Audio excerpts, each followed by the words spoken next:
একটা জিনিস খেয়াল করে দেখলাম, শ্বশুরবাড়িতে মেয়ের আদর হয়, মেয়ের জামাইয়েরও আদর হয়, নাতি-নাতনি তাদেরও আদর হয়। শুধুমাত্র আদর হয় না বাড়ির বউটার। বাড়ির বউটার প্রতি কারো কখনো মায়া হয় না। হ্যালো এভরিওয়ান, আসসালামু আলাইকুম। শীত তো বলে আসেই না। ঢাকাতে কিন্তু এখন ভালো একটা শীত পড়েছে, তাই না? সকালবেলায় ফ্রেশ হয়ে আগে শ্বশুরের জন্য নাস্তা বানিয়ে ফেললাম, বাবার জন্য নুডলস স্যুপটা বসিয়ে দিয়েছি। এখন সকালবেলায় বাজার গুছাচ্ছি। বাজারগুলো একদম ফ্রেশ ছিল, তাই ভাবলাম আগে আমি নিজে নাস্তা না করে বাজারগুলো গুছাই। যেহেতু শুক্রবার কাজ করতে করতে অনেক দেরি হয়ে যায়, শুক্রবার দেখা যায় যতই চেষ্টা করি না কেন আগে রান্না বান্না করতে, তারপরও কেন জানি দেরি হয়ে যায়। বাজার থেকে অনেকগুলো শীতের সবজি আনা হয়েছিল, ঢেঁড়স, করলা, ফুলকপি, চিচিঙ্গা, চালকুমড়া, পেঁপে, একটা বড় সাইজের লাউ, নতুন আলু, মানে কোনো কিছু বাদ নাই। বাজার গোছানো শেষ করে আমার জন্য ফুলকো করে ফ্রোজেন পরোটা ভেজে নিলাম। এখন চা বানাবো, কারণ চা ছাড়া আমার সকালটা শুরু হয় না। আসলে যারা চা লাভার তারা একমাত্র বুঝবে সকালবেলায় চা না খেলে যে কেমন লাগে, সেটা একমাত্র আমিই বুঝি। ফ্রোজেন পাউডার সাথে ডাল ভুনা ছিল,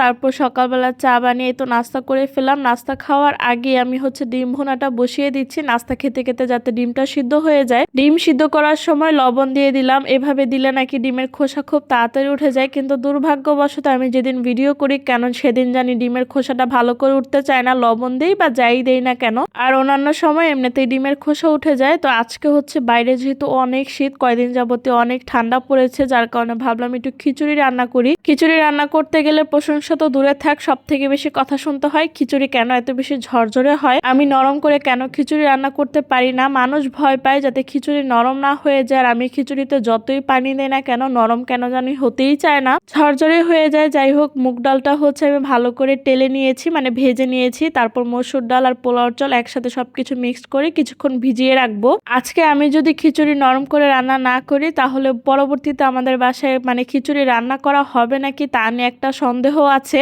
আমি বুঝি না, রেস্টুরেন্টে গিয়ে ঝরঝরে খিচুড়ি ঠিকই খেতে পারে, কিন্তু বাসায় ঝরঝরে খিচুড়ি খাওয়া যাবে না, বাসায় নরম করে খিচুড়ি রান্না করতে হবে। এটা কেমন কথা হলো বলেন তো? যাই হোক, আমাকে যেটা আদেশ করা হবে আমি তো সেভাবেই রান্না করব। তো আজকে ডিম ভুনা থাকবে খিচুড়ির সাথে, সাথে হাতে মেখে ইলিশ মাছ। ইলিশ মাছ নাকি সবার অনেক বাসায় খেতে মন চাচ্ছে। খাসির মাংস, গরুর মাংস খেয়ে এখন নাকি আর মাংস খেতে ভালো লাগছে না, তাই ভাবলাম আজকে ডিম ভুনা করি, খিচুড়ি দিয়ে খাবো। ডিমগুলা তেলের মধ্যে হালকা করে ভেজে নিয়েছি, এখন তো পেঁয়াজটা ভালো করে ভেজে নিব। আজকে রান্না করতে গিয়ে দেখি একে তো আমার পেঁয়াজ রেডি নাই। সবসময় পেঁয়াজ কুচি করে আমি বক্সে করে রেখে দিই, আমার হেল্পিং হ্যান্ড আমাকে পেঁয়াজ রেডি করে দিয়ে যায়। এর মধ্যে সায়ান অনেক সকালবেলা ঘুম থেকে উঠে গেছে। যাই হোক, ডিমটা ভালো করে মশলার সাথে কষিয়ে নামার আগে ধনেপাতা দিয়েছিলাম। তাড়াতাড়ি করে একপাশে আমি ইলিশ মাছটা হাতে মেখে বসিয়ে দিয়েছিলাম। এখন সবাই নামাজে চলে গেছে, তারপর ভাবলাম তাড়াতাড়ি করে খিচুড়িটা বসিয়ে দেই। শীতের দিন আসলে দিন যেহেতু ছোট থাকে একদম সময়ই পাওয়া যায় না। ভিডিও শুরুতে যে কথাটা বলেছিলাম, কথাটা কিন্তু বেশিরভাগ ফ্যামিলির ক্ষেত্রে দেখা যায় যে